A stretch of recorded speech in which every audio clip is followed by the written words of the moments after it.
Monday, October 14th, 1985 was Columbus Day, and Steve Christensen was marking the holiday by chasing his 3 young sons around his big sunlit living room. His wife Terry stood next to the fireplace, smiling with a hand on her very pregnant belly, and every time Steve looked over at her, he couldn't believe how beautiful she looked. She was absolutely glowing. Steve stopped running around to catch his breath. He was only 31 years old, but everyone said he seemed older, and today he felt older too. He was tall and broad-shouldered with thick brown hair and an air of seriousness about him.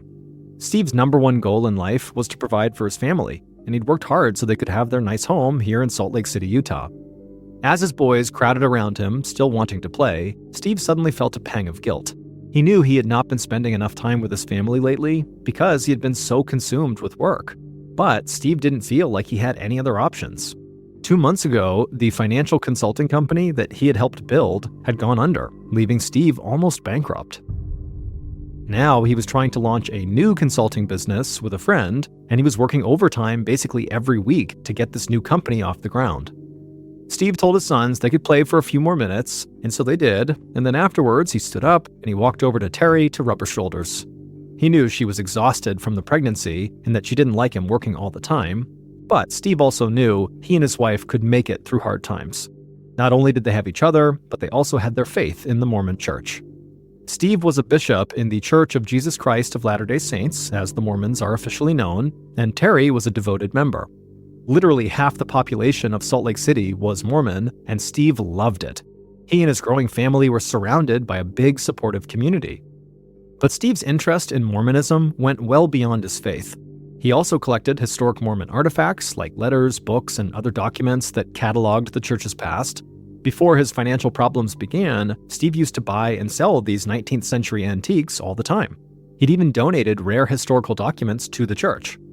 These days, though, he mostly helped arrange document sales for other people.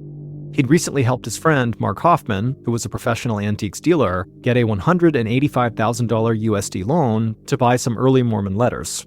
Not only that, Steve had tracked down a lawyer whose client was interested in purchasing the letters from Mark at an even higher price. Steve, Mark, and the lawyer were going to meet tomorrow morning to make everything official. But Steve didn't want to think about business right now. He just wanted to enjoy this rare day off with his family. He kissed his wife's shoulder and went back to playing tag with his boys.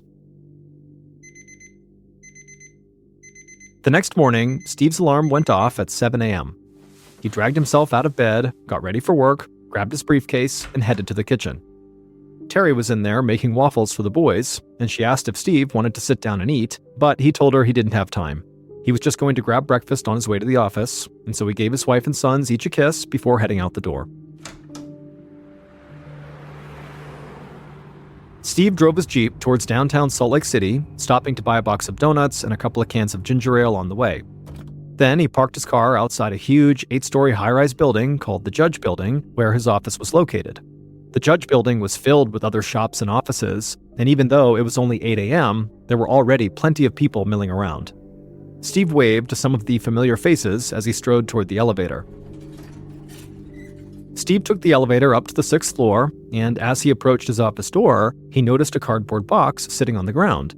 It sort of looked like a box that might contain a big cake, like a big square, and on top of this box, written in black marker, it just said, "To Steve Christensen." Steve balanced the 2 cans of ginger ale on top of the box of donuts, and then he carefully bent down and used his free hand to pick up this box. At that same moment, Steve's new business partner, Randy Rigby, was weaving through traffic trying to get downtown. Randy was about 10 minutes late for work, and he'd been trying to page Steve and let him know he was on the way. Steve was not answering. And as Randy approached the Judge Building, he was quite surprised to see all these fire trucks and police cars outside, parked everywhere with their lights flashing and sirens going off. People were gathered around the building, looking curious and concerned. Randy scanned the crowd for Steve, whose tall, broad frame was always easy to spot, but he couldn't see him anywhere. Then he started looking for Steve's Jeep and noticed it parked nearby. Randy walked up to a woman who obviously was from the Judge Building, and he asked her, what's going on here? And she said the whole building had just been evacuated because of some emergency. She said she had no idea what this emergency was. Suddenly, Randy had an unsettling thought. What if Steve didn't know that he needed to get out of the building and he was still in there? Randy needed to make sure Steve was okay. So even though he could see police officers shooing people away from the main entrance, he decided to sneak in. Randy drove his car to the back entrance of the building and quietly slipped inside. He sprinted up 6 flights of stairs, burst into a long hallway, and looked at his and Steve's office door. Except there was no door. The entrance to their office was now a gaping hole framed by splintered wood and chunks of broken drywall. The hallway was littered with debris and coated in dust and ash. Randy's eyes looked to the floor, and he saw there were chunks of burned donuts and also 2 ginger ale cans that had been bust open. Then he saw his partner's mangled body lying amidst the wreckage. His business partner was so obviously dead that the emergency medical workers standing nearby weren't even trying to revive him. The scene was so horrible that Randy could barely process it. Staring at his lifeless friend, all he could think was, who's going to tell his wife? But then, a police officer grabbed Randy's arm and pulled him away from the area. He told Randy the building had been evacuated and he was not supposed to be here.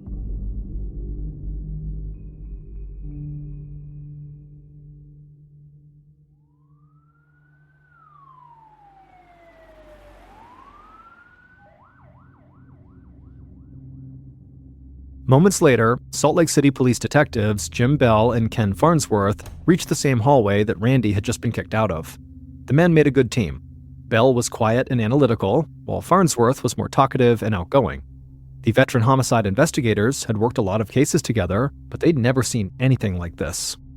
Looking at the devastating scene, both detectives were at a loss for words.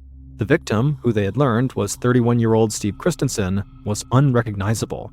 His chest had been blown open, his right foot was nearly severed off, and there were long, heavy nails lodged in his face. Farnsworth cleared his throat and said what both men were thinking. It looked like a bomb went off.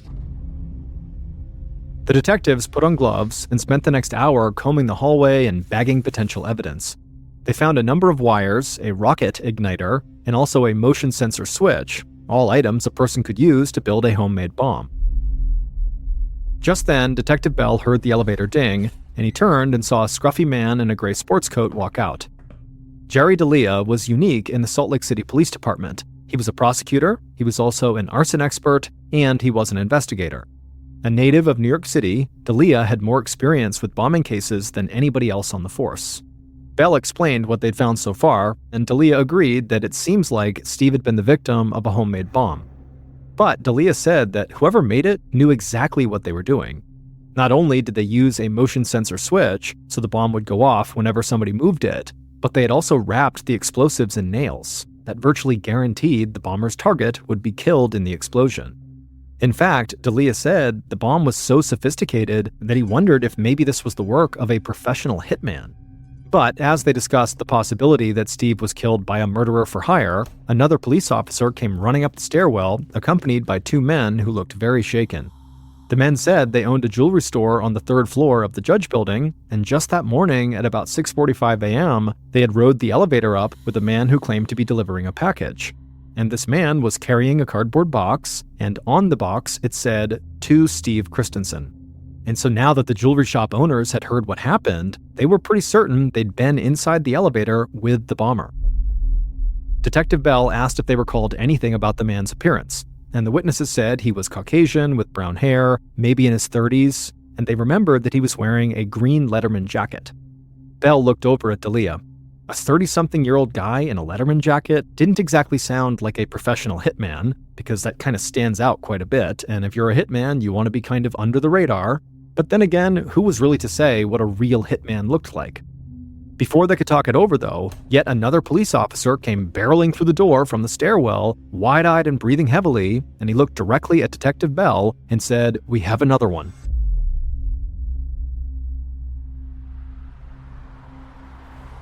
Shortly after 11 a.m., about 2 hours after this first explosion, Prosecutor D'Elia pulled up outside a home in the upscale Salt Lake City suburb of Holiday. He saw county sheriff's deputies, TV news reporters, and frightened neighbors crowded outside, all trying to make sense of the horrific scene. D'Elia parked his car, stepped out, and looked over at what was left of a nice brick house. An entire side of the garage had collapsed, and the carefully mowed yard was now covered with debris. D'Elia pushed through the crowd, and then he saw what everybody was staring at. There was a woman's body lying on the front porch. She had wavy gray hair, but her face was obscured by burns and soot, and her left arm had been blown off, and her abdomen had been ripped open. D'Elia didn't know this woman, but seeing her shattered body and destroyed home made him feel furious. Bombings were rare in Salt Lake City, and back-to-back bombings were basically unheard of. So D'Elia was quite certain that the same killer or killers were responsible for both. D'Elia approached one of the deputies who was already on scene and asked what they knew so far. The deputy told him that the victim's name was Kathleen Sheets. She was a 50-year-old schoolteacher and mother, and she was married to a financial consultant named Gary Sheets. Gary was the founder of that failed investment company where Steve Christensen used to work, and the men had a close professional relationship until about 2 months ago when their business went under. Then, the deputy showed D'Elia a piece of cardboard from the box that the bomb came in. There, in black marker on the cardboard, was Gary's name. Apparently, the deputy said, Gary was the bomb's intended target, not his wife. D'Elia thought this over.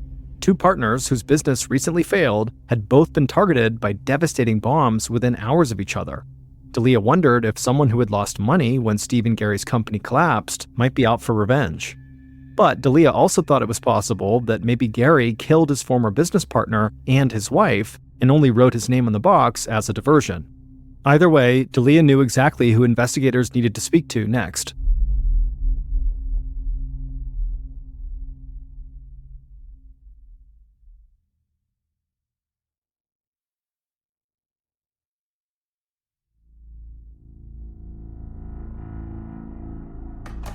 Later that morning, Detective Farnsworth sat in an interview room at the Salt Lake City Police Station across from Gary Sheets.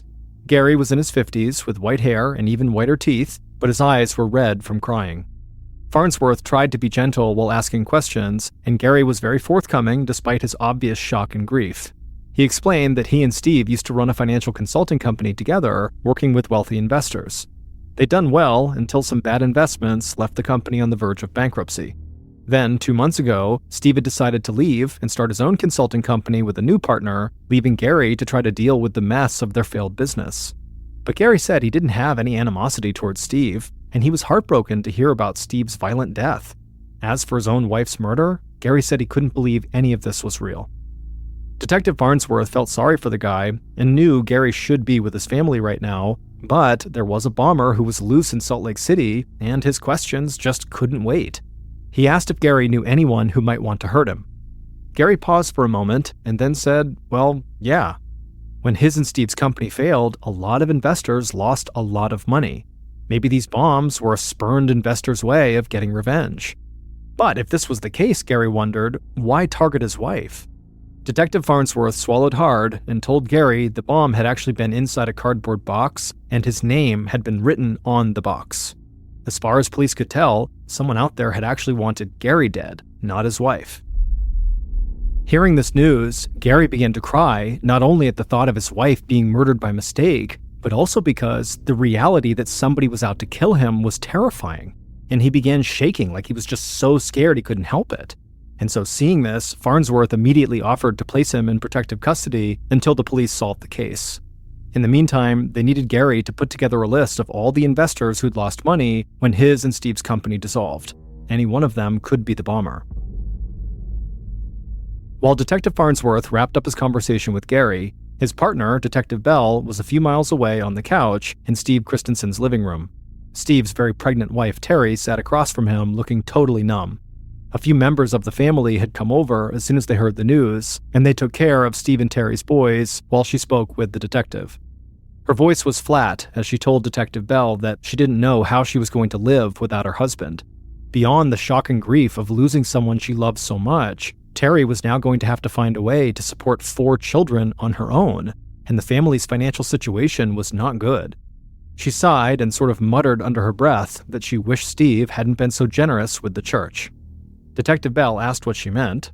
Terry tucked a strand of her short blonde hair behind her ear and explained that Steve was always spending money on Mormon artifacts.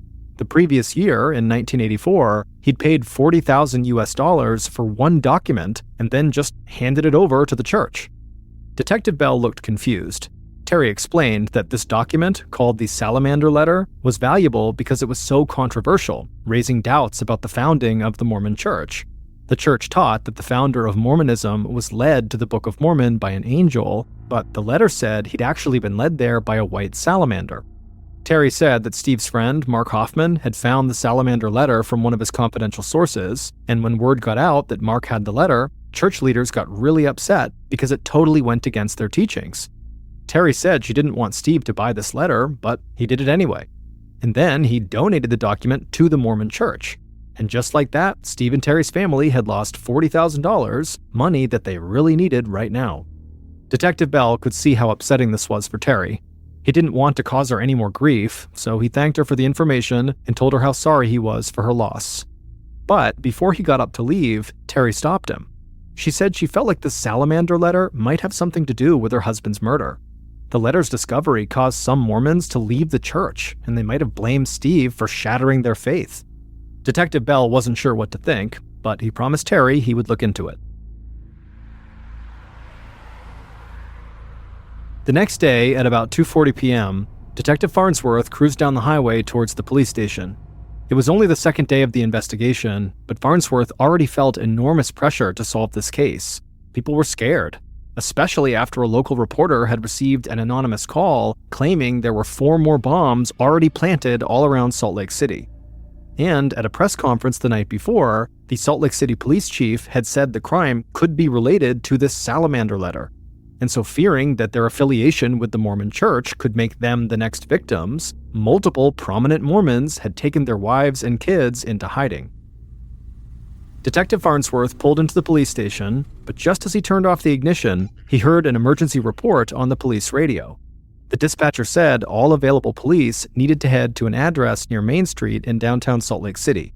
Just as the public feared, the bomber had struck a third time. Minutes later, Detective Farnsworth skidded to a stop near a blue Toyota sports car that was still smoldering. A firefighter sprayed water onto the smoking vehicle, and Farnsworth could hear the siren of an approaching ambulance just a few blocks away.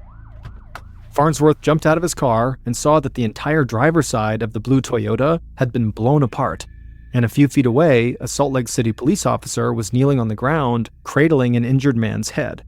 The man looked like a total wreck to Farnsworth. There were shards of glass in his face, his bloody right hand was missing a fingertip, and he had a piece of metal shrapnel sticking out of his right knee.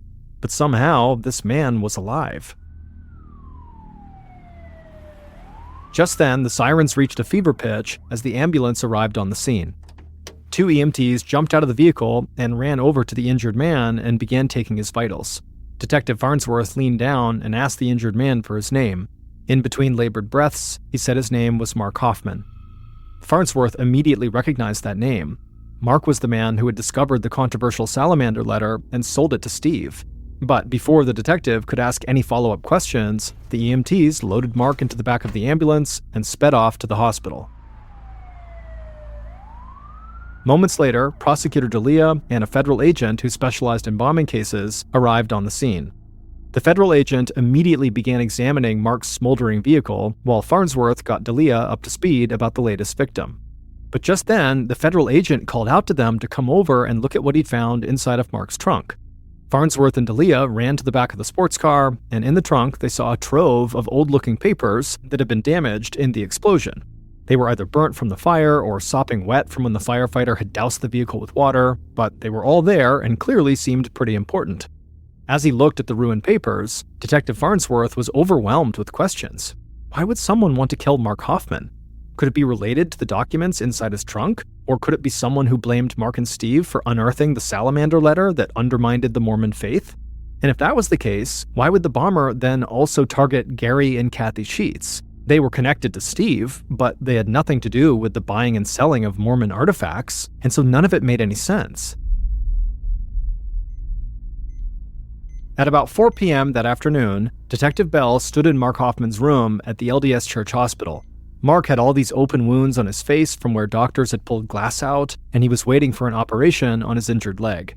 Bell felt terrible for him, but on the bright side, doctors said he was likely going to live. Mark was on pain medication, and when he spoke, his voice was barely above a whisper. Detective Bell asked him if he felt well enough to talk, and Mark croaked out a yes. The detective asked Mark where he was going when the explosion happened, and Mark said he was on his way to sell some rare documents to a lawyer downtown. Bell asked what kind of documents, and Mark sort of paused for a minute and then said he couldn't actually remember. He said he couldn't actually recall much of anything from that morning except opening his car door and seeing a small package fall out. Mark said he went to pick up the package, and then everything went black. Detective Bell nodded grimly. He'd heard from people in the Mormon community that Mark was this incredibly talented and charismatic man. Mark was jokingly known as the Mormon Indiana Jones because he was so good at finding valuable artifacts. So to Bell, even though he didn't know Mark, it just seemed so sad that this guy was kind of a shell of himself with virtually no memory of what nearly killed him. Bell asked Mark if he could recall anything from before the explosion. Mark thought for a moment, and then he whispered that he had noticed a brown pickup truck that seemed like it was following him right before the explosion. The truck didn't worry him at the time, but only now, as he thought about it, he wondered if the bomber might have been trailing him. He'd seen through the mirror that the driver was a white man with brown hair, but besides that, Mark didn't get a good look at the guy because, again, it didn't really matter to him at the time.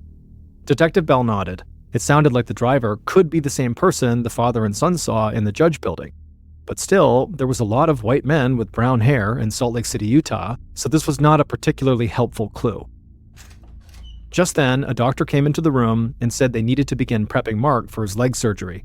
Detective Bell thanked Mark for the information and then turned to leave.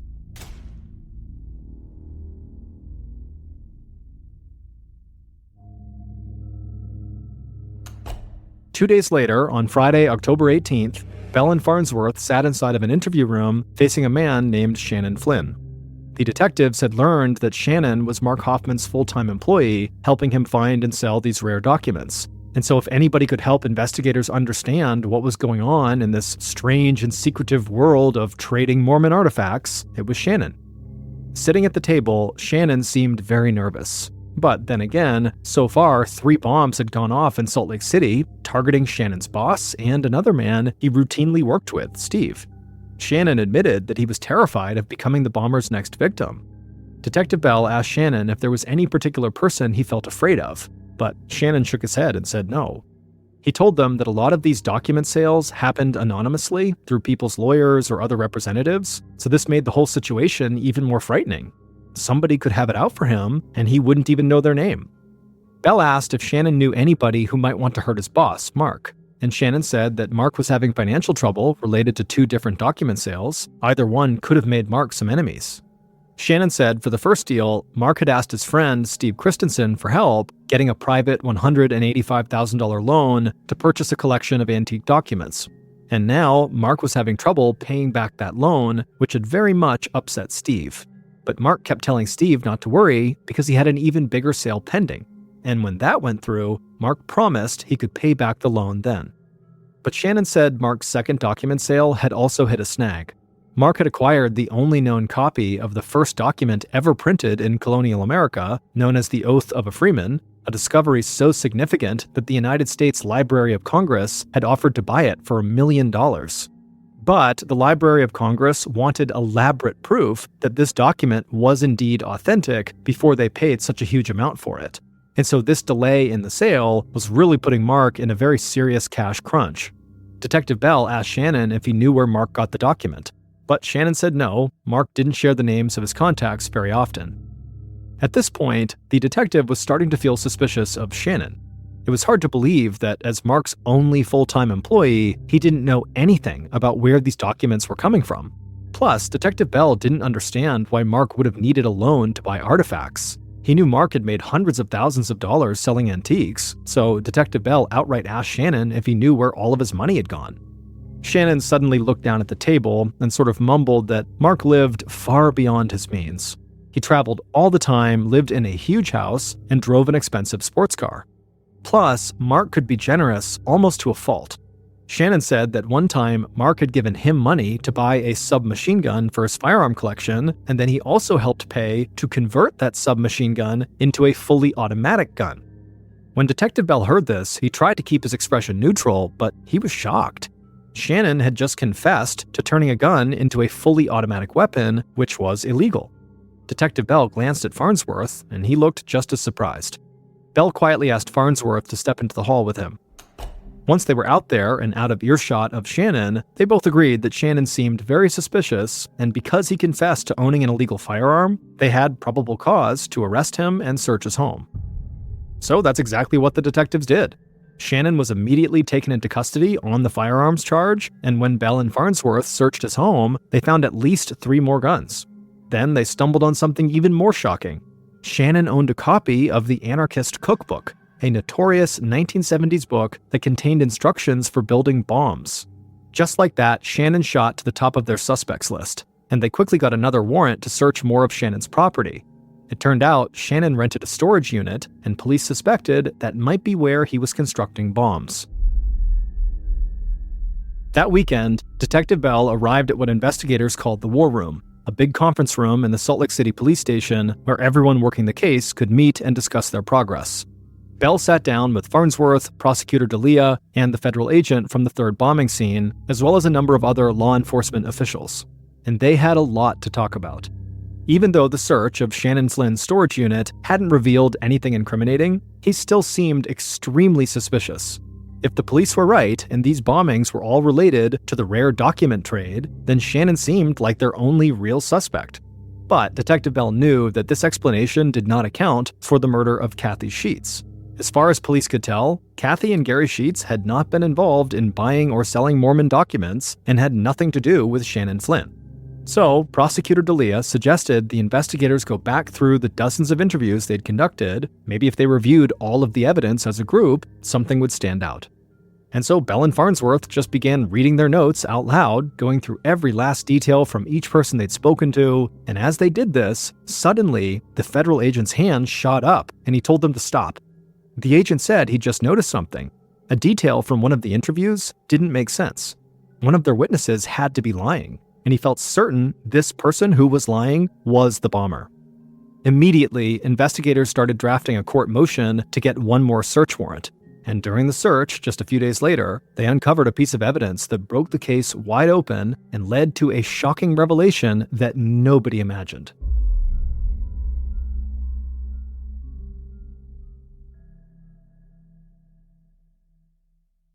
Based on the evidence found during police searches, here is a reconstruction of what police believe happened during the Salt Lake City bombings of 1985.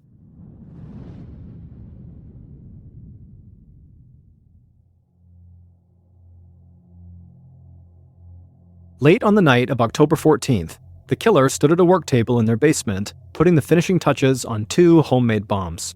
They'd spent the last few weeks researching how to build them, and they felt confident the design would work. The killer taped dozens of long carpenter's nails over one bomb and added extra explosive powder to the second, making both bombs extra lethal. Then they gently placed each bomb into separate cardboard boxes.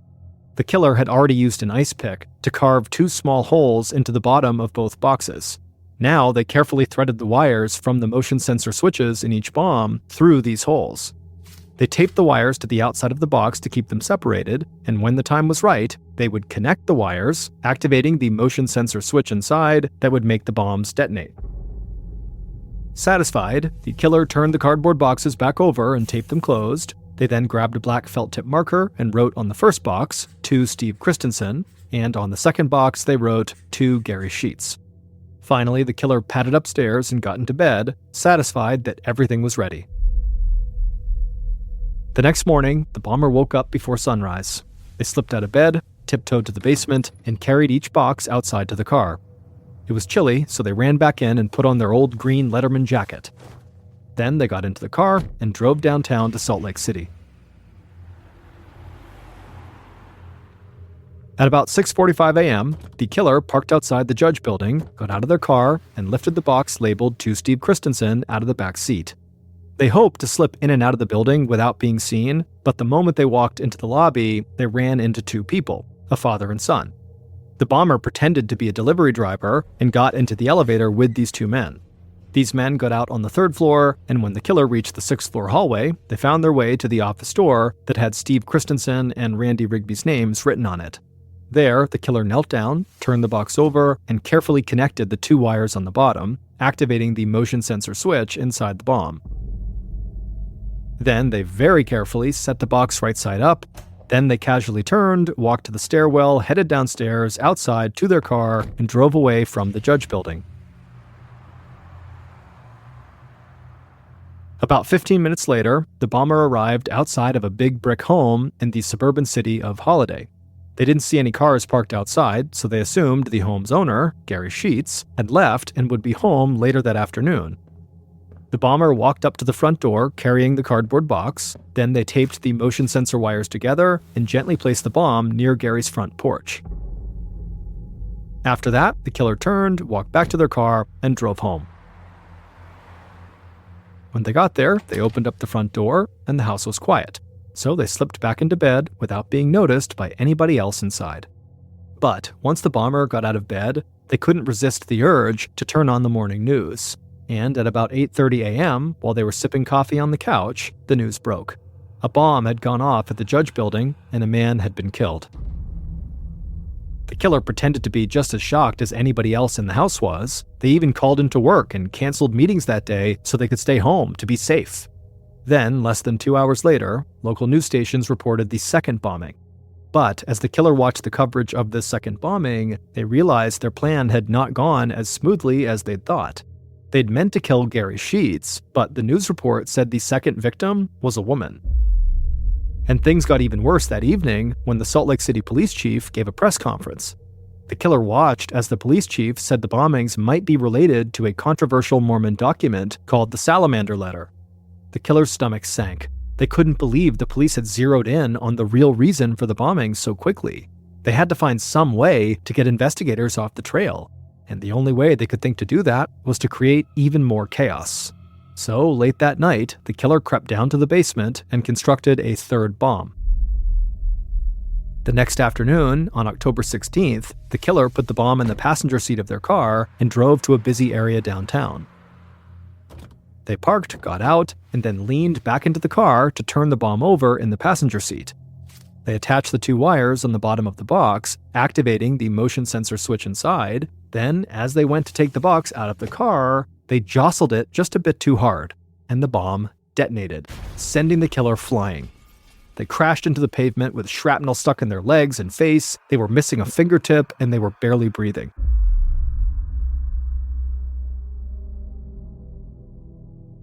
At about 4 p.m. on Wednesday, October 16th, when Detective Bell went to the hospital to interview Mark, he had a lot of questions about how the explosion happened. Mark said he opened his car door and a small package had fallen out, then exploded. But later, when Detective Bell read his notes from this interview aloud to fellow investigators, the federal agent said Mark's story did not line up with the physical evidence. The pattern of damage inside of Mark's car showed the bomb was somewhere near the center console when it detonated, not anywhere close to the driver's side floorboard like Mark had claimed. Now they had caught Mark in what looked like a lie. It was enough for the police to get a warrant to search his home, and there, shoved in the back of a closet, they found a green Letterman jacket, just like the one the bomber wore. But that was far from the most damning evidence. Police also discovered 2 locked rooms in Mark's home, which his wife never entered. The rooms were filled with stacks of old-looking papers, inks, and chemicals. Detectives didn't know what to make of all this until they found a receipt from a local engraving company. The owner of the company told them that Mark had ordered a special engraving plate that would allow him to recreate a famous historical document called the Oath of a Freeman. The same document Mark was trying to sell as authentic to the Library of Congress for $1 million. The detectives soon put 2 and 2 together. Mark Hoffman did not have secret sources who provided him with rare and valuable artifacts. Instead, he'd been forging documents the entire time, which was why he wouldn't tell his employee, Shannon Flynn, where he was getting them from.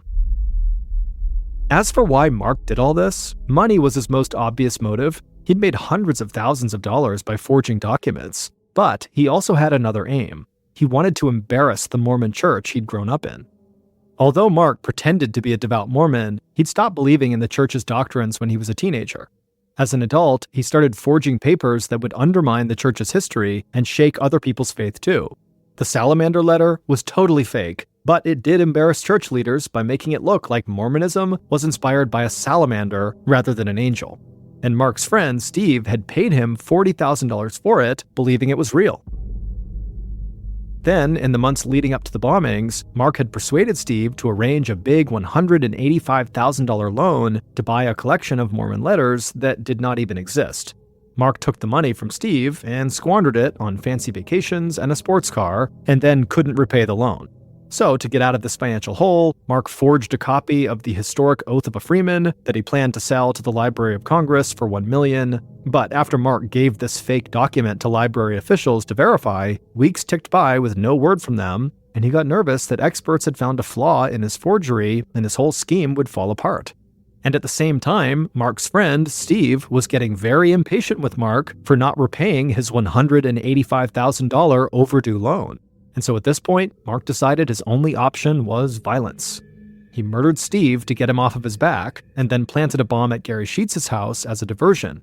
In reality, Mark didn't care whether Gary lived or died. He just wanted police to think that the bombings were all related to Steve and Gary's failed financial consulting business. And the plan almost worked until Mark made the mistake of setting off a bomb in his own car.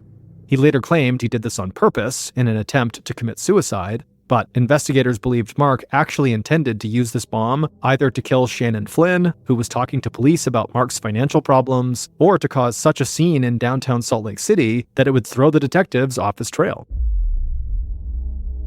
Officers arrested Mark Hoffman in January of 1986, and he quickly confessed to both the forgeries and the bombings, but he expressed no remorse for what he'd done. Mark then pleaded guilty in exchange for a life sentence rather than facing the death penalty. Once he was in prison, Mark's wife divorced him, and he was excommunicated from the Mormon Church. Mark later attempted suicide, but he would survive. However, he would permanently damage his right arm, ironically losing control of the hand he'd once used to commit his many forgeries. One morning in the spring of 1982, a mother rushed to the reception desk at the Royal London Hospital in England, cradling her 6-week-old baby girl named Claire. Claire was her first and only child. And like a lot of first-time parents, the mother was very paranoid about her daughter's health. And so anytime there was a change in her behavior or her appearance changed, it was like this mom rushed to the doctor. And that morning, the mother had noticed something very unusual on her daughter's head. There were 2 raised white lines that made the shape of a plus sign. There was one line that ran from the nape of her neck all the way in back, all the way up her head to her forehead, and the other line was horizontal, and it went from behind one ear all the way to the other ear.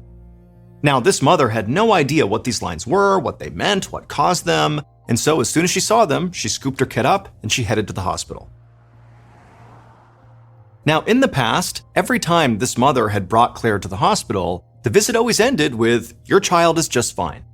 But this time, when the receptionist saw Claire's head and saw those lines, she immediately said, "Those do not look normal." And so she handed the mother some paperwork and told her they would get Claire to a neurologist as soon as they could.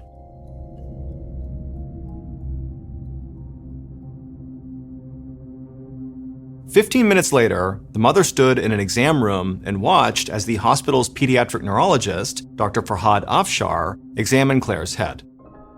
And after a moment, Dr. Afshar stepped back and he explained to the mother that these raised lines on her daughter's head were something known as bulging fontanelles. So when a baby is born, the bones of their skull are not actually fused together yet. And the thin gaps between these separate skull bones are called fontanelles. And Dr. Afshar told Claire's mom that when a baby's fontanelles begin to bulge like this, it's usually because the child's brain is so swollen that it's beginning to push the skull bones apart. Dr. Afshar told Claire's mom that she had made the right decision to bring her daughter to the hospital. But he was clear that a lot of things can cause a baby's brain to swell and potentially cause these bulging fontanelles, and so in order to figure out what was going on, they would need to order a CAT scan. Claire's mom felt uneasy, but she said okay, and so they did the CT scan, and then a few minutes later, Dr. Afshar came back into the room with the results. And with a grave expression on his face, he told Claire's mother that he had some terrible news. Her daughter had a brain tumor. Hearing this, Claire's mom felt like the entire world was crumbling all around her. She was terrified for her daughter, and she had a million questions. But before she could ask any of them, Dr. Afshar said, "There's something else." He said that normally brain tumors are made up of brain cells. But based on the CT scan, it looked like Claire's tumor inside of her brain was made partially of fat and partially of bone. Dr. Afshar said he had never seen anything like this and couldn't even begin to explain it. But the one thing he did know is that whatever this thing was, it had to come out of Claire. Leaving it inside of her head could at a minimum cause serious neurological damage, or at worst, could even kill the child. So Dr. Afshar told Claire's mom that she only had really one option. Claire needed brain surgery. Even though the operation was very risky for a child as young as Claire was, it was the only way they could figure out what this mass actually was, and it was the only way to get it out.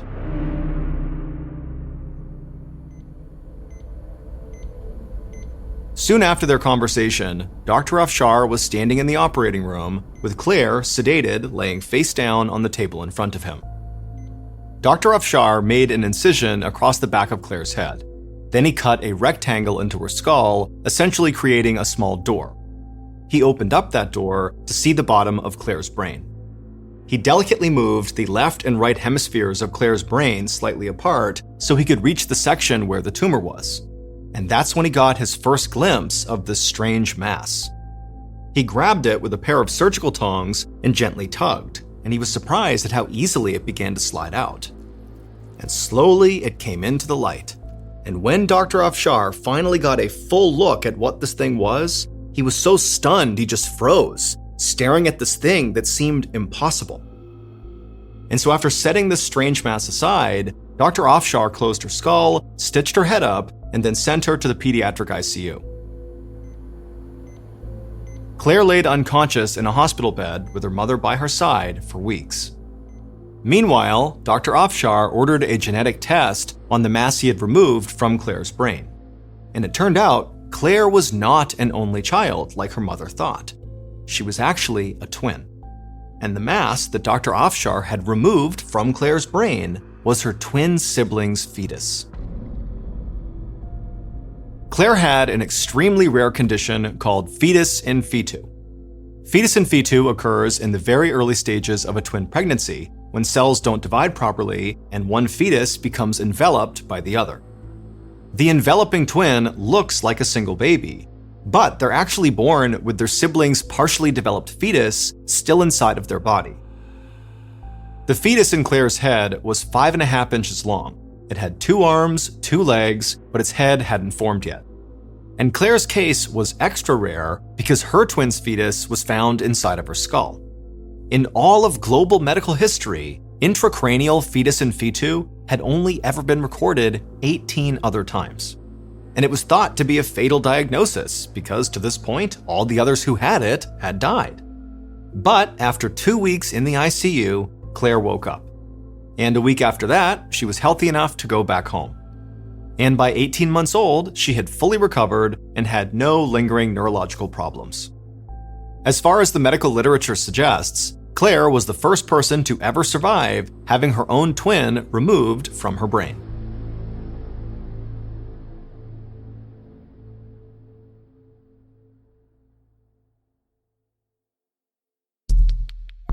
Our next story is called A Mouthful.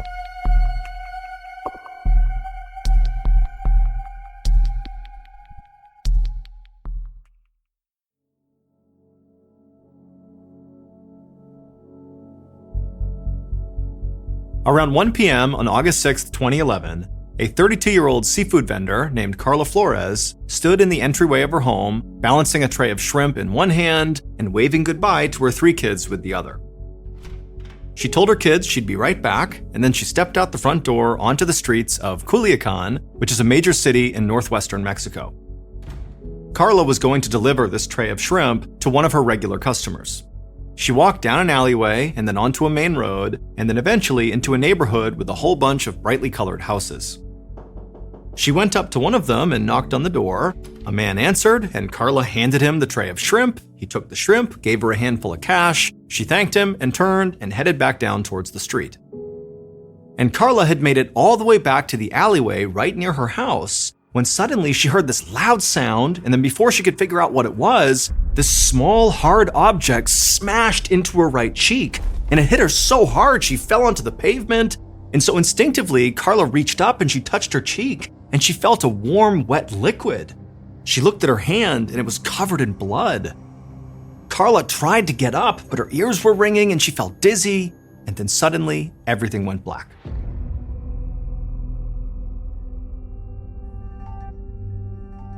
"20 minutes later, a receptionist at Culiacan General Hospital watched as a man carried a bloody, unconscious woman into the emergency room. He laid her down on a bench in the waiting area, and then he just turned around and began walking back out again. The receptionist jumped up and chased after this guy, demanding to know what was going on with this woman. Who is she? What happened to her? What are you doing? But the guy just said, look, I was driving down the road and I saw this woman bloody in the streets, and so I brought her here. I promise you, that's all I know. And then he turned and kept on walking, and the receptionist went back inside to check on the woman. The receptionist looked down at the woman. She was unconscious, her mouth was hanging open, and the entire right side of her face was totally mangled. And then embedded in this mess on the right side of her cheek, basically in her head, was this weird dark-colored object, but she couldn't tell what it was, and she didn't have time to stand around trying to find out. So she called for help, and a couple of nurses came running out of the emergency room, and together they lifted this woman up, put her on a gurney, and wheeled her back to see a doctor. A few moments later, Dr. Gustavo Mesa walked into Carla's hospital room. He'd been briefed on her condition, but when he went inside, she was no longer unconscious. Now her eyes were wide open, and she looked totally confused. Dr. Mesa could tell Carla was having trouble breathing and she couldn't close her mouth. But then Carla began making this grunting sound, and at first the doctor couldn't understand what she was saying, but then it became clear she was saying, rock, rock, rock. Dr. Mesa's first thought was, oh, she's telling me she was hit by a rock. That's what's caused her injury. And so Dr. Mesa leaned in and looked at her wound, and he caught a glimpse of what looked like a dark-colored stone buried inside of her cheek. Dr. Mesa thought, wow, she must have been hit so hard by this rock, this stone, for it to get buried that far inside of her face. He promised Carla he would get it out, but first he told her she would have to undergo an X-ray to really figure out where it was in her skull and how exactly they'd be able to get it out. A few minutes later, Dr. Mesa stood in the radiology department looking over Carla's X-ray images. And it was immediately clear to him and all the other medical staff that what was in Carla's cheek was not a rock. Because the object was shaped like an oval, it had round edges, and it was perfectly symmetrical. To Dr. Mesa, it just seemed far too uniform to be a rock.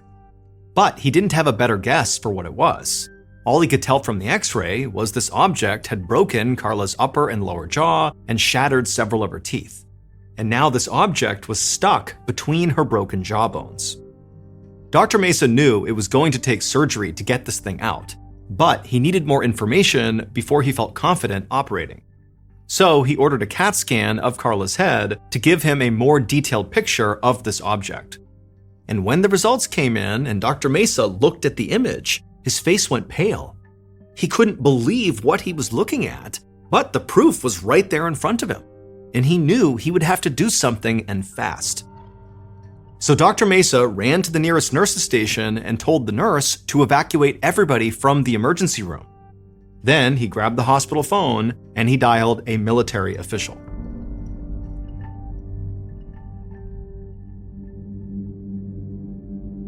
Less than an hour later, Carla was no longer in the hospital. She was now out in the middle of a grassy field, laying on her back, absolutely terrified. An anesthesiologist walked up to her and injected a local anesthetic into her cheek. And suddenly, the agonizing pain that Carla had felt ever since waking up in the hospital was now gone. But her absolute terror was not. Carla knew there were 2 doctors and a nurse standing by to perform an operation on her, but also there were 2 army soldiers just a few feet away from her, staring at her. Carla saw a doctor start to bring a scalpel toward her face, and she had to close her eyes to keep from flinching. She heard the soldiers giving directions and the clinking of surgical instruments. And all the while, Carla kept her eyes shut tight and just tried to pretend none of this was even happening. And after what felt like a lifetime, Carla felt a shift inside of her face, and it was the doctors and nurses pulling this object out of her cheek. Carla opened her eyes, and right above her head, she saw the doctor holding the bloody thing they had just removed from her face. It was a live grenade. That's why she was being operated on, not in the hospital, but out in this open field, because if it did go off mid-operation, it would at least limit casualties. And that's also why the military was called in to tell the medical staff how to handle this live piece of ordnance in the middle of the operation. After the grenade was safely removed from Carla's face, it was disposed of by the Army soldiers. It's believed that the grenade that hit Carla was fired out of a grenade launcher. That would explain the loud sound she heard in the alleyway before it hit her in the face. Luckily though, the grenade's fuse that should have ignited and caused it to explode didn't work. So even though it absolutely was a live grenade, it didn't explode, and so it didn't kill her. It's unknown who shot the grenade, why they shot it, or whether Carla was the intended target or simply in the wrong place at the wrong time. Carla would ultimately lose half her teeth, she would undergo multiple reconstructive surgeries, and she would be left with a huge scar on her right cheek. But she said she was just happy to be alive. And she was forever grateful to the stranger who brought her to the hospital, and to the medical team and the Army soldiers who risked their lives to save her.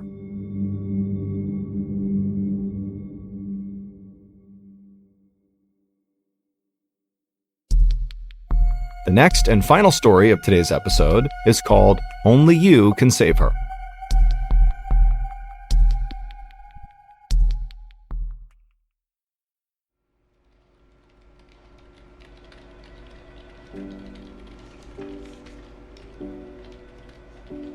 One morning in January of 2016, a 45-year-old woman named Lauren walked into an office building in West Virginia where she worked as an office manager, and she dropped her purse, her phone, and her cigarettes on her desk. It was a Friday, and so Lauren was in a really good mood because she was pumped about the weekend. The next day, Saturday, she and her husband Dan planned to go on this big hike together. They loved hiking, so that was going to be awesome. And then on Sunday, Lauren planned to stay home all day and cook one big meal because it had become a tradition in their family that on Sundays, Lauren and Dan's kids, they had 3 kids who were all grown up, they would come back home to their parents' house and they would have a big family meal together. And these dinners were definitely the highlight of the week for Lauren and for Dan because both of them were very family-centric. Lauren switched on her computer and then looked at her schedule and saw she had a whole bunch of meetings back to back to back that day, and so immediately she was worried that she would not be able to slip out that day and go for a quick walk. Something she had recently been doing a lot of because her doctor had recently told her that she had a blood circulation disorder that was called peripheral vascular disease. And what that meant was the arteries that carried the blood from her heart down to her legs and her feet were becoming blocked. And so her legs and feet were not getting enough oxygen. So far, her only symptoms were the occasional leg cramp, but if the disease got worse, it could lead to pain and mobility issues, and also heart attack and stroke. Luckily, Lauren's doctor told her that she didn't need medication, she just needed to quit smoking, change her diet, and become more physically active. And Lauren had totally leaned into this and was being much more active and had changed her diet. She hadn't quit smoking yet, but she planned to. And so Lauren really felt like she was on the right track. And so as Lauren kind of began her day, going through her emails and thinking about when she's going to do this walk, her cell phone rang. When Lauren looked at the phone, she didn't recognize the number, so she decided to let it go to voicemail. And so Lauren forgot about her phone and just figured whoever this was, they'd call back or whatever, and she's doing her thing. But then she got another phone call. And when she looked, it was the same number calling her back. And this time, Lauren did pick up the phone, and when she said hello, on the other end of the line, she heard a police officer say in a very serious voice, "Am I speaking to Dan's wife?" And so right away, Lauren's heart began to race, and she would tell the officer, yes, what's going on? And all the officer would tell her is that Dan, unfortunately, was in a very serious car accident, and so you need to come to the scene right away. In an absolute panic, Lauren hung up the phone, she grabbed her things, she ran out to the car, and she floored her way to the address the police officer gave her. But when she got there, she saw there were so many police cars and ambulances and all these people that she couldn't even see what was going on, let alone park anywhere near where this accident happened. So she wound up parking her car around the corner, and then she got out and just sprinted towards all the police. And then when she got up to them, she basically began pushing people out of the way, and no one tried to stop her. They could tell, this woman must know the people involved in this crash. And so she pushed past all these people, and finally she can see through the crowd, and she can see her husband's car, and it's absolutely mangled. And there's all these first responders that are in a circle on the pavement, and she can tell there is somebody on the ground they're working on, and it's gotta be Dan. And so Lauren just began running towards that group of people, and as she did, they all stood up as if, there was nothing they could do. And on the ground, Lauren saw her husband. There was Dan lying in this huge pool of blood, just motionless on the ground. And so before she even got over to her husband, Lauren already knew what had happened. Dan was dead. And so Lauren let out this primal shriek and just rushed over to her husband and fell to the ground next to him, holding his body and crying hysterically. And all the EMTs and first responders, they knew this woman has just lost her husband. And even though she shouldn't be here right now, they just felt like they have to give this moment to her. And so the police and the EMTs and the rest of the first responders, instead of even talking to Lauren or trying to get her to go somewhere else, they just formed a big circle, shoulder to shoulder, around Lauren and Dan, and just allowed Lauren to grieve in private.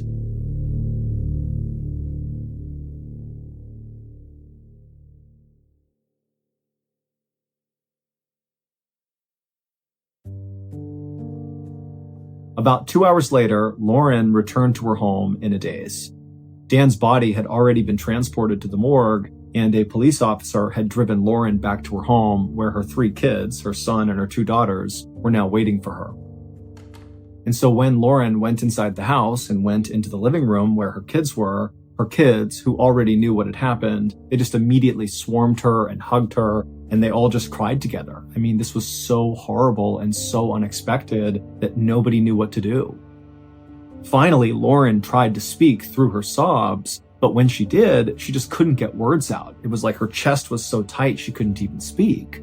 And then suddenly, Lauren realized this pressure on her chest was very real, and it was getting worse and worse, to the point where it was genuinely hard to take a breath in.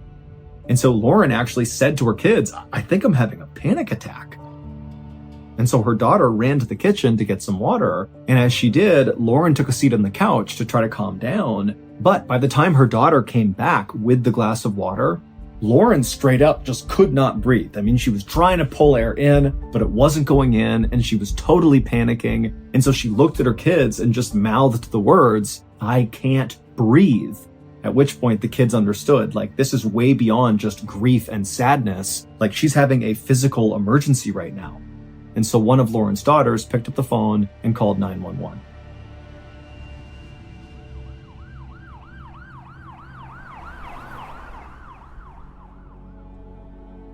A few minutes later, an ambulance arrived and they would take Lauren to a local hospital. But as soon as they got there, the doctors and nurses determined that very likely Lauren had had a heart attack. And even though she was basically stable right now, their fear is she was going to have another one. And this particular local hospital just lacked the resources and staff to actually treat Lauren.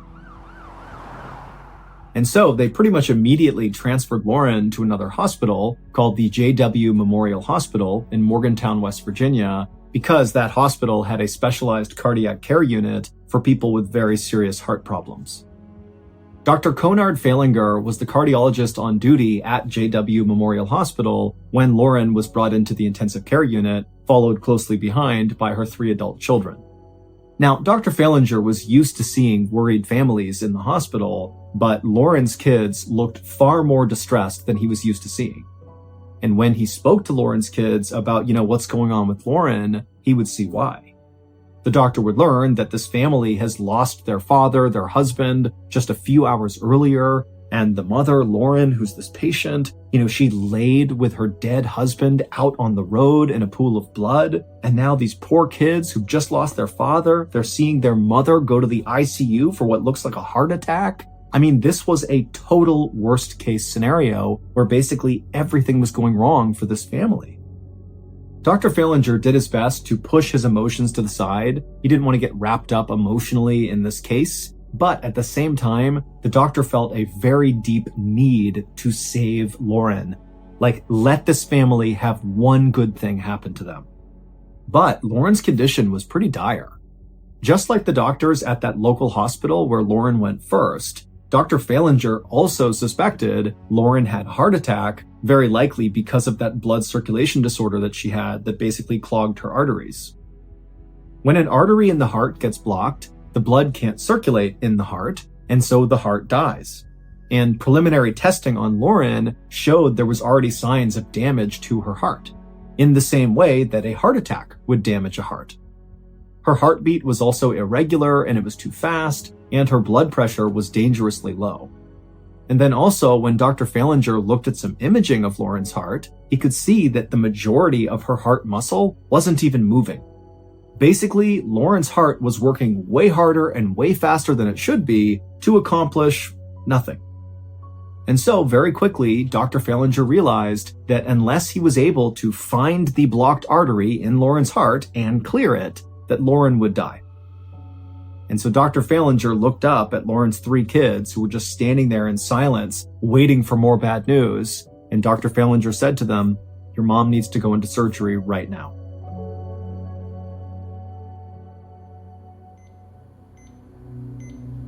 Nurses wheeled Lauren out of the ICU and into surgery, where she was immediately put under anesthesia. Once Lauren was ready, Dr. Falinger watched on a monitor as another surgeon fed a thin, flexible tube, called a catheter, into an artery in Lauren's leg and then fed it up towards her heart. This surgery was called cardiac angioplasty. Basically, that surgeon was going to use that catheter, that tube, and put it into Lauren's heart and then shoot dye through that catheter tube into the blood in Lauren's heart. And then Dr. Falinger and the other doctors could watch to see where this dye went. If the dye was pumped out of the heart like it should be, they'd see it go in all different directions. But if at some point on the monitor the dye just stopped inside the heart and didn't go anywhere, then that would mean they found a blockage. And so when the surgeon had the catheter in Lauren's heart, he injected the dye and they all watched on the monitor, and her heart functioned completely fine. There was no blockage in her heart. Now, the doctors weren't entirely convinced yet that there was no blockage, so they pulled that catheter out and they got a different one and they went through the exact procedure all over again to see if maybe that catheter was malfunctioning. But again, the second time, the dye didn't stop anywhere. Her heart seemed to be functioning totally normally. And so Dr. Falinger and the rest of the doctors and surgeons, they were all totally baffled, because what this meant was whatever was happening to Lauren, or whatever did happen to Lauren, was not a heart attack. But make no mistake, Lauren's heart was still absolutely dying. It was just some other thing killing it.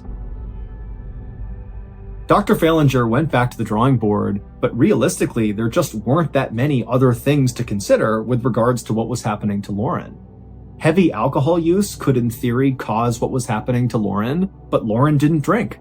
Infection was another option, but Lauren showed no signs of having an infection. Certain chemotherapy drugs have been known to damage the heart, but Lauren wasn't on chemo and certainly would not have accidentally been exposed to chemo drugs without knowing about it. And so basically, Dr. Falinger had no clue what was wrong with Lauren, and he didn't even know where to start. And so Dr. Falinger just sat in his office feeling so bad about the fact that, these kids are almost certainly gonna lose their other parent. I mean, it was his duty to save Lauren and he couldn't do it. And he just felt so bad. He couldn't even imagine how he was gonna deliver the news to the kids that, your mom's gonna die and we don't know why. I mean, this was the worst for Dr. Falinger. He felt like he had failed as a doctor. But just then, Dr. Falinger has this epiphany. He remembers this weird medical article he had read somewhat recently, and he realized what was going on with Lauren and her family was like the same thing that happened in that article. And because Dr. Falinger did not have any other ideas of how to handle what was going on with Lauren, he decided he would just try to do what they did in that article, because if he was wrong, he had nothing to lose.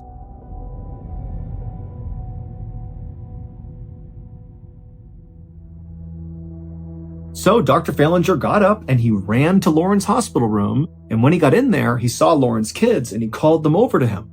And he would tell them that he's going to give their mom some medication that's going to spike her blood pressure and keep it high, but then he needs them to gather around her and just talk to her like she's your mom. Talk lovingly, soothingly, remind her that you're still here and that everything is okay.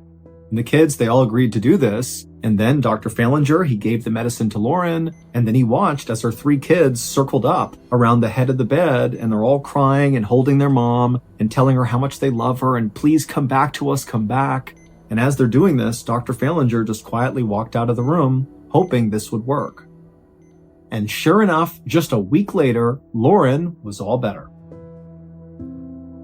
It would turn out the way in which Lauren lost her husband, both the suddenness of getting that phone call, combined with just the unthinkable horror of seeing your loved one on the road in a pool of blood dead. I mean, that situation was so stressful for Lauren that her brain released a ton of stress hormones into her body.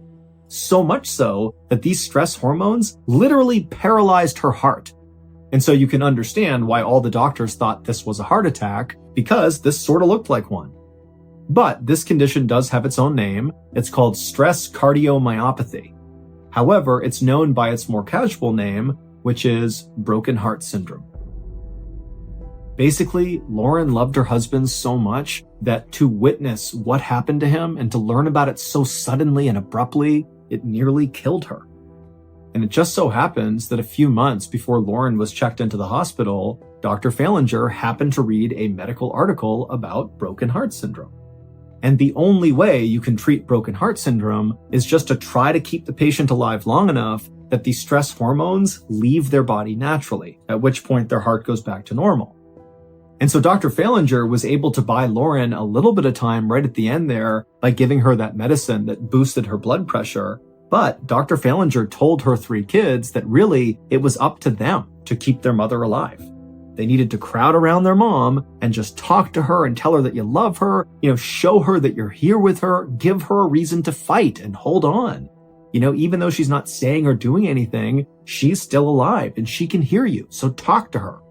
And so Lauren's kids just sat around their mother and just showered her with love and affection. And sure enough, a few days later, when Lauren did kind of come out of it and recover, she would say that she felt herself drifting off towards death. I mean, she really knew she was dying, but then she remembers hearing her kids calling to her and saying how much they loved her and to please come back. We need you. We already lost Dad. We gotta keep you. And Lauren would say that's the reason she's still here today, is because she held on for her kids. She felt like it was her duty to be here for her family. And so that's what saved her life. On December 7th, 1993, a pregnant woman named Diane Schaap sat inside of a hospital room in the city of Fulda, Germany, staring anxiously at the nurse who was doing her blood pressure. When the nurse was done, she would tell Diane that her blood pressure was still too high. And so Diane, she sighed and she was pretty upset by this, but at the same time, she wasn't all that shocked. After all, Diane had come to the hospital because she thought something was wrong with her. Diane was an American who lived on the nearby Sickles Army Airfield Base along with her husband, Sergeant Stephen Schaap. And that morning, Diane had begun to bleed, and because she had a history of miscarriages, she panicked and just rushed to the hospital to get checked out. Now, ultimately, the doctors would tell her that it seemed like she was going to be okay and that the bleeding was not a big issue, but as a precaution, they wanted her to stay in the hospital for a week, just doing bed rest, where they could watch her and make sure she was really okay. And so far, she was, but her blood pressure was still too high. The nurse who had taken Diane's blood pressure finished doing the rest of Diane's vitals, and then afterwards, she left the room, leaving Diane alone. And Diane, now, it's the first time she's been alone inside of her hospital room since she arrived, and suddenly she just felt so anxious about the whole situation. And so as she's laying in her bed, wondering if her pregnancy was really okay, she heard footsteps out in the hallway, and then suddenly her door busted open, and it was her husband, Stephen. And Stephen, his skin was pale, his eyes were red, he looked really upset, and he rushed into the room and he kneeled down next to Diane's bed and he took her hand and he just said, how are you doing? It had been a really hard stretch lately for Diane and Stephen. Just a few months earlier, Diane had actually asked Stephen for a divorce because she felt like Stephen had grown distant and the love was just not there anymore in their relationship. As for Stephen, he didn't want the divorce. He felt like the relationship was still good, they still loved each other, but he understood Diane was clearly unhappy, and so he was very gentlemanly about this whole situation, and even went with Diane to the base's cleric, where they arranged for Diane to be sent back to the United States while Stephen stayed in Germany. But before Diane was able to make that move back home, she had discovered that she was pregnant. Now, Diane knew Stephen really wanted to reconcile and get back together, and especially now that he had found out she was pregnant, he really wanted them to get back together so he could be the dad. But Diane knew that just was not possible. Their relationship just didn't work. And so she needed to be firm. And so she actually squeezed Stephen's hand as he's sitting there right next to her. And she just said to him, even though he hadn't brought it up, she said, we can't get back together, even though I'm pregnant. It can't happen. But Stephen just kind of shook his head at her like he was not here for that reason. And he said, look, I just want to be your friend. Let me go back to your house. I'll gather up your things and bring them here to make your stay a little bit more comfortable.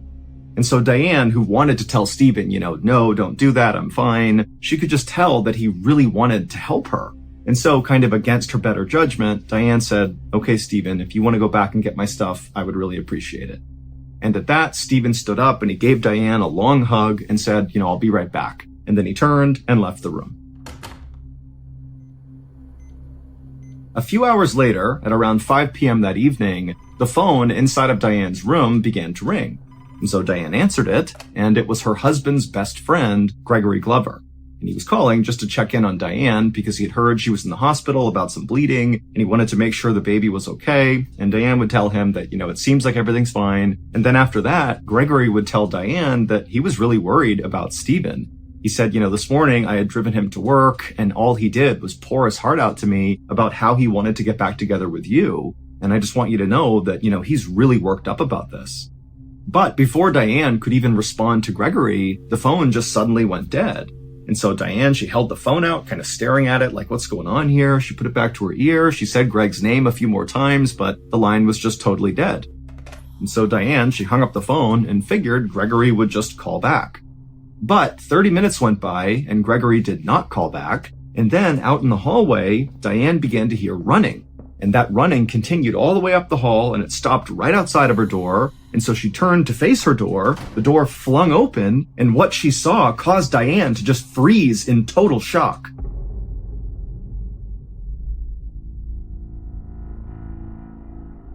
A few hours earlier, after Stephen had left Diane's hospital room, he had gone straight to her house to begin gathering things up for her. And so when he got there, he had a gym bag, which was made by a sports and athletic company called Head, and he had gone inside of her house and begun going around the rooms, gathering things she would want, and putting them in this bag. And at some point, Stephen made his way into Diane's bedroom, and suddenly he was just kind of overcome with sadness because he looked around the room and he saw there were still pictures up from their wedding day, and there was a card that was face down on the bedside table that he recognized. And just all of these different things he was seeing just suddenly made him feel so depressed about losing his marriage. And so Stephen, instead of continuing to gather up things for Diane, he just began pacing back and forth inside of her bedroom, thinking about ways he could potentially win Diane back. Maybe there was a gift he could give her or some sort of offering or gesture that would show her that he still loved her very much. And so as Stephen was thinking about this, he happened to glance down at his gym bag, and suddenly he felt totally inspired, like he knew exactly what he needed to do.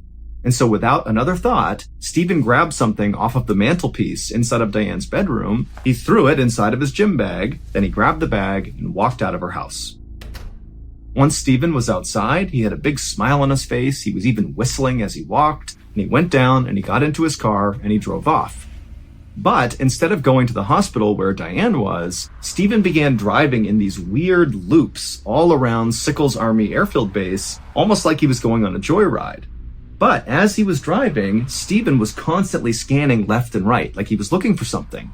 And then at some point, as he did one of his many loops, Stephen passed by the mess hall, the cafeteria, and he saw all the soldiers going in and out of this mess hall, and he thought, oh, that's where it will be. The thing I need is inside of there. And so Stephen, he parked his car, he got out, and he rushed inside of the mess hall. But after looking all around, he couldn't find the thing he wanted. And so frustrated, he turned and walked out of the mess hall. But when he went back outside, as he was walking back to his car, something out of the corner of his eye caught his attention, and he looked over, and it was this phone booth right on the sidewalk up against the road. And he couldn't believe it, but there it was. There was the thing right near this phone booth that Stephen desperately wanted. And so Stephen, instead of going to his car, just began walking in a straight, very determined line towards this phone booth. 30 minutes later, Diane heard those running footsteps out in the hallway, and then her door flung open and she froze in shock at what she saw. Because what she saw was her husband, and he had this totally crazed look on his face, like he was smiling, but kind of deranged, and he was holding that head gym bag. And he walked in holding the bag and just stared directly at Diane, and then he opened it up, he reached inside, and he pulled out his special gift, the thing he had been driving all around base for that he had found inside of that phone booth, and he walked up to Diane, and he put it right in her face and said, look what I brought you, look! And by this point, Diane was screaming bloody murder. It would turn out when Stephen first arrived at Diane's hospital room that morning, and he had knelt down and taken her hand and asked if she was okay, Diane had been very firm with him that they could still not get back together even though she was pregnant. Now, this was crushing news for Stephen because he did secretly hope that this baby would bring them back together, but what Diane told Stephen next was infinitely more crushing. She would say to Stephen that the real reason they could not get back together was because this baby was not his. Now, Stephen had initially taken this news pretty well and said to Diane, okay, I understand, at least let me go to your house and gather up some things for you and bring them back here so your stay at the hospital is a little bit more comfortable. And Diane had maybe been a little bit surprised at how well Stephen had taken this, and she said, okay, yeah, that would be great. And so Stephen had left the hospital, gone to Diane's house, he went into her room, and he began putting her things into that gym bag when suddenly he stopped because he noticed those pictures on the mantelpiece of their wedding day, and it was just kind of crushing to realize that his marriage really was over. And then, before he went back to packing, he happened to glance over at the bedside table, and he noticed a card face down on that table. Now, at first, Stephen actually didn't really react to this card because he knew who had given it to Diane. It was just a friend of hers, and the card was kind of meaningless. It was just a card to celebrate their friendship. But then Stephen's suddenly thinking to himself, wait a minute. This person, this friend of Diane's, gives her cards all the time. And this person is always coming over to say hi to Diane. And this person's always complimenting Diane and telling me how great Diane is. And it was like suddenly everything just kind of fell into place for Stephen, and he realized this so-called friend of Diane's was much more than that. This friend was Diane's lover and very likely the father of her unborn child. And who was this friend of Diane's? Well, none other than Stephen's very best friend, Gregory Glover. The same Gregory Glover that Stephen just that morning had poured his heart out to on the ride to work, telling Gregory how much he missed his wife and how much he wanted to reconcile. And Gregory's advice to Stephen had been, well, I know you're hurting, but you really need to let this go. You need to let the divorce happen and just move on with your life. And now Stephen realized that Gregory wanted Stephen to end his relationship with his wife so Gregory could have a relationship with Diane. And so Stephen felt unbelievably betrayed, and that was when he decided to get a gift for Diane.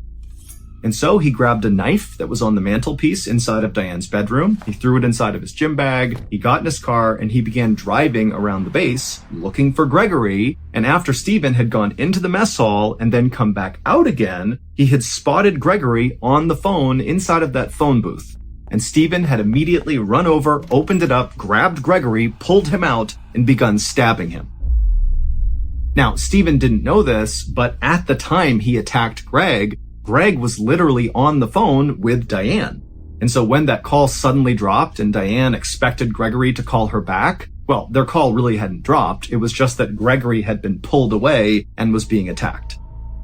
Gregory, who was totally caught off guard, tried his best to defend himself against Stephen, but Stephen was just crazed and he kept hacking away until finally Gregory had stopped moving. And then at some point, Stephen stood up and kind of caught his breath, and he's looking around at all these onlookers who can't believe what they're seeing. And Stephen said, I'm sorry. He grabbed some things off the ground, put them inside of his head bag, and then he took the bag, he ran to his car, drove to the hospital, ran through the hospital to Diane's room. He flung the door open, and Diane is shocked to see him. And Stephen walks in with this crazed look on his face, and he holds up the bag, he unzips it, and pulls out Gregory's severed head. And he holds it right in front of Diane and says, look what I brought you, look! And he placed it down right on the bedside table, looking directly at Diane.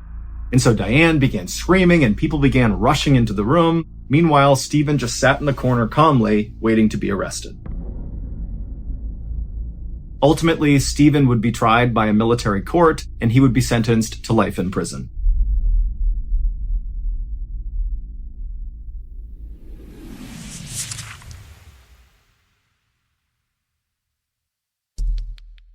The next and final story of today's episode is called The Snowball Effect.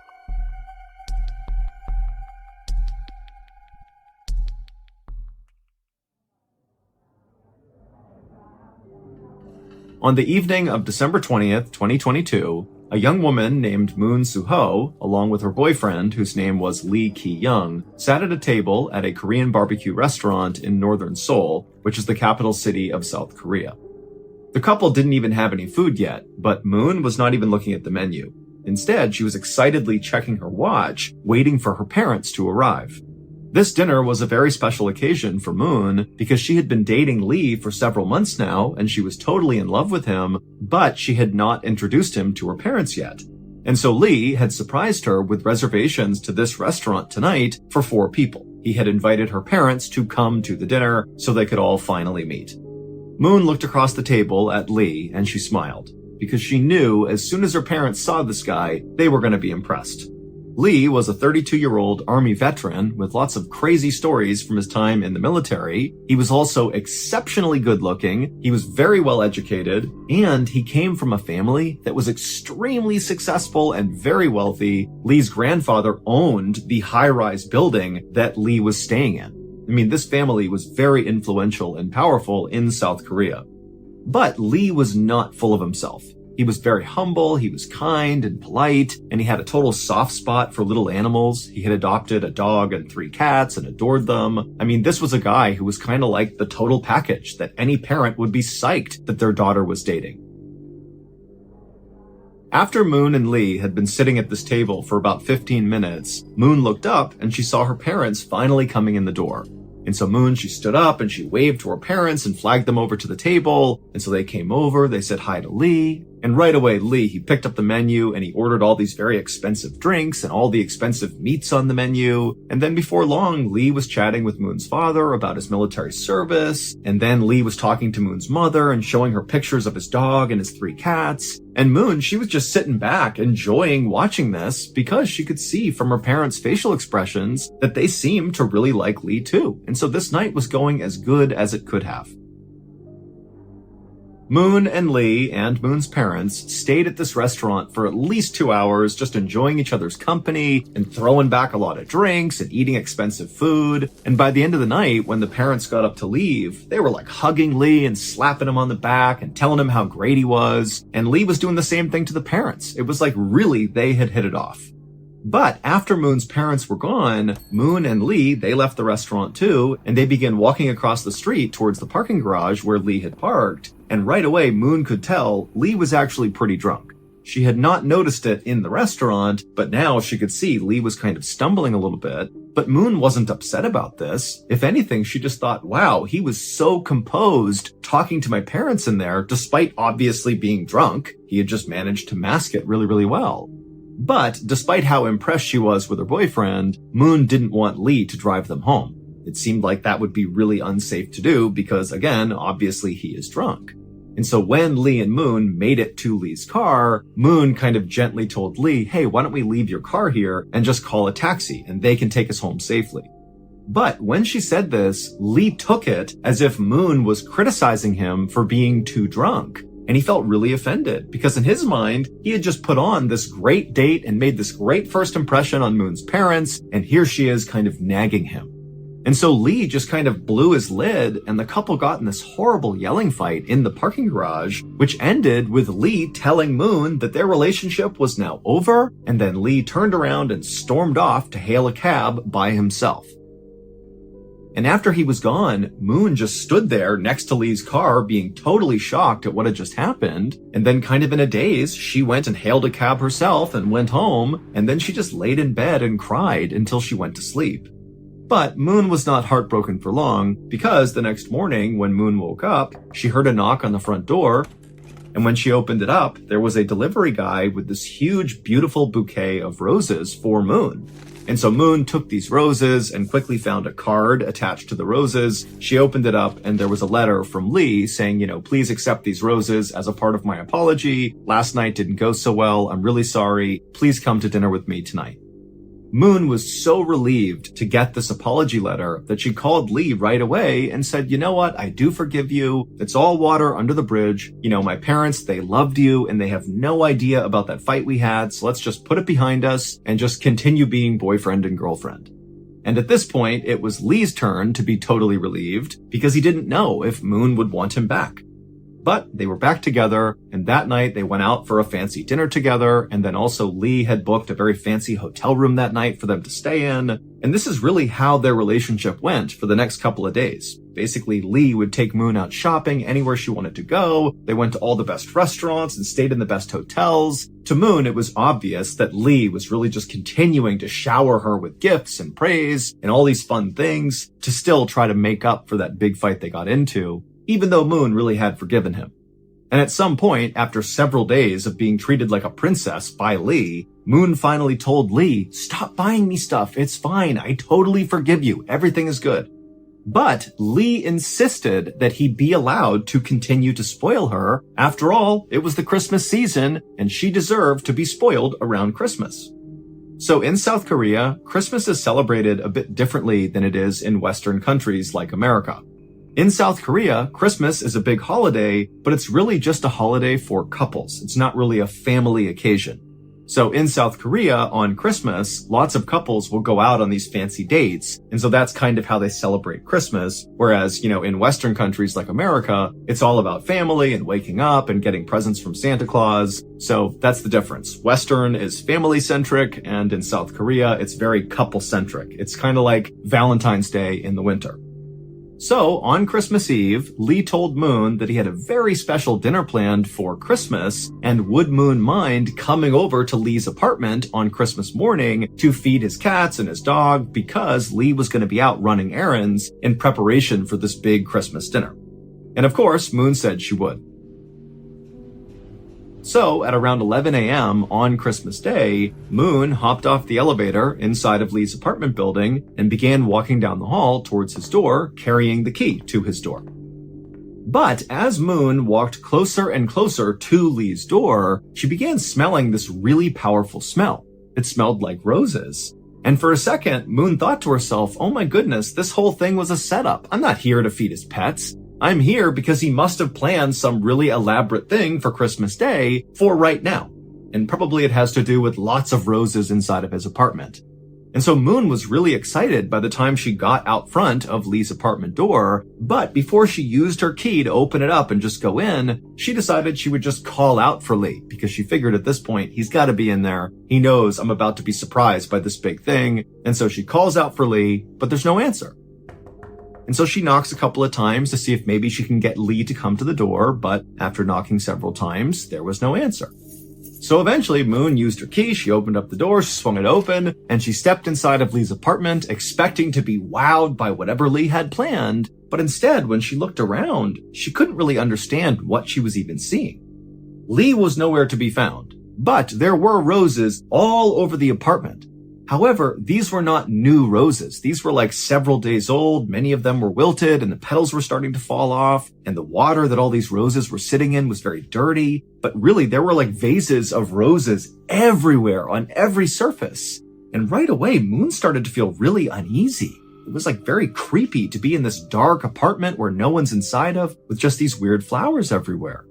And so without going any further into the apartment, Moon once again yelled out for Lee in hopes that maybe he was here, but again, he didn't come out of any of the rooms, so she knows she's alone. And so she called Lee on his phone to try to get an explanation for what she was looking at, but Lee didn't answer his phone. By this point, Lee's 3 cats were circling around Moon's legs because they were eager to be fed, and so Moon kind of stopped thinking about this strange flower situation and looked over at the cats' bowls and saw there was no dry food. They had eaten all of their food. And so Moon began walking over to the bowls when she realized Lee had not told her where he kept the cat food, and so she had no idea where it was. So Moon began opening all the kitchen cabinets, hoping to find this cat food somewhere, but she didn't. And so eventually she left the kitchen and she walked down this hallway inside of the apartment, and she found there was a skinny closet in the hallway that looked like a place where you would store cleaning supplies and vacuums and that sort of thing. So she reached down and tried to open it. She was able to turn the doorknob, but there was something inside of this closet that was making it really hard to open, like it was stuck on something. Now, again, Moon is kind of looking around this dark, dingy apartment that's filled with all these wilted roses, and she's feeling super uneasy, but she thought, I just want to feed these cats and just get out of here. And so Moon just grabbed that door handle and yanked as hard as she could, and she managed to pop it open. And for a second, Moon just stared at the inside of the closet, having no idea what she was even looking at. And then she started to scream.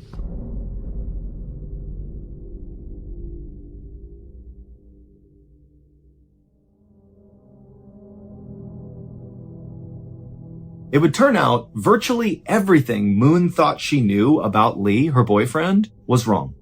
5 days earlier, after Moon and Lee had gotten into that horrible fight in the parking garage following the dinner with Moon's parents, Lee had made it seem like he was storming off to go hail a cab and drive home on his own. But in reality, after he stormed off, he waited for Moon to walk away and get a cab on her own, and then Lee just walked right back over to where he had parked his car in the parking garage. He got inside, turned it on, and began driving home.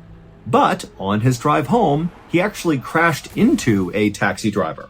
Now, neither Lee nor the taxi driver were harmed in this accident, and both cars were still drivable, but Lee actually had a really big problem with drinking and driving. 9 years earlier, in 2013, when Lee was serving in the military, he was put in military prison for drunk driving. And then after he got out of the military, he was arrested 2 more times for drunk driving in 2018 and 2019. And so even though this accident with the taxi driver was very minor, Lee did not want to go to police and report this accident because if officials got involved, they would see that Lee has this horrible history of drunk driving and he would get in way more trouble. And so Lee convinced the taxi driver to just allow him to pay him privately for the damages in order to avoid getting officials involved. However, the taxi driver, who was open to this, demanded that Lee pay him in cash. He didn't want some sort of deferred payment plan. He wanted to be paid now. And so Lee said, okay, well then let's go to my apartment and I'll just pay you there. However, when the taxi driver and Lee got to Lee's apartment, they got in a fight over how much money Lee actually needed to pay the taxi driver for the damages. And eventually, Lee just kind of snapped and beat the taxi driver to death and then stuffed his body inside of that cleaning closet in his apartment's hallway. And so that's what Moon had seen when she had opened up that closet. She saw the corpse of the taxi driver. And then after Lee had murdered the taxi driver, he stole the taxi driver's credit cards and his cell phone, and Lee would use the taxi driver's credit card to pay for all those lavish dinners and hotel stays and gifts over the next few days as Lee spoiled Moon for Christmas. And also during that time, Lee was using the taxi driver's cell phone to send messages to the taxi driver's family to convince them that he was still alive. Also, Lee went out and bought a whole bunch of bouquets of roses and put them all over his apartment to try to mask the smell of the rotting corpse inside of his closet. But this murder and Lee's horrible drunk driving were not his only secrets. Lee claimed he was from this very wealthy, successful family that owned all these amazing high-rises in South Korea, but that was all a big lie. Lee was not from a very successful family. He did not have any money. He basically just borrowed money from family and friends and then lied about how he acquired the money, claiming he was this big, successful, wealthy guy. Also, when the police in South Korea began investigating the taxi driver's murder, they discovered that Lee's apartment was not even his. It belonged to his ex-girlfriend, who was a bartender in South Korea who was in her 50s. Also, Lee's beloved 3 cats and dog that he talked about all the time, about how much he loved them and cared for them, well, those weren't his either. Those were his ex-girlfriend's. And as police continued their investigation into the murder of this taxi driver, they would eventually find traces of Lee's ex-girlfriend's blood inside of Lee's apartment, so his ex-girlfriend's apartment. and they would discover that Lee had murdered his ex-girlfriend, stolen her apartment, stolen her pets, and even took her cell phone, and to this day had been sending messages to her family to try to convince them that she was still alive, even though nobody had seen her and had no idea what was going on with her. Lee was ultimately arrested for 2 counts of murder, and he would quickly admit that he did kill the taxi driver and his ex-girlfriend. However, by this point, police had located the cell phone of a missing woman amongst Lee's things, and so they became very suspicious that he might have had something to do with this third woman's disappearance. However, to this day, Lee has denied having anything to do with this missing woman, and they still have no idea what happened to her. And so that case is kind of on hold. Despite how totally crazy this whole story sounds, the craziest part actually happened after Lee was arrested. Once Lee's crimes were being talked about all over the news, Lee became totally famous in South Korea because he was exceptionally good looking. On the news, they would play CCTV footage of Lee interacting with that taxi driver before he murdered him. And the only takeaway from lots of people in South Korea was, wow, this guy is so unbelievably attractive. He looks like an actor. Not, here's a guy who's about to murder someone. In fact, Lee became so popular in South Korea for being so beautiful that there became a real fear that Lee's ex-girlfriend, Moon, would become a target in some way. That maybe Lee's fans would blame her for putting their beloved Lee in prison and they might try to attack her. However, the police in South Korea did a really good job of masking Moon's identity, and so to this day, we believe she is still safe. And also, for clarity, Moon is actually not her real name. That is a pseudonym that we used to protect her identity as well. In the end, Lee was sentenced to life in prison for those 2 murders.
Thank you for listening to the Mr. Ballin podcast. If you enjoyed today's stories and you're looking for more strange, dark, and mysterious content, be sure to check out all of our studio's podcasts. They are this one, of course, Mr. Ballin Podcast, and we also have Mr. Ballen's Medical Mysteries, we have Bedtime Stories, and also Run Fool.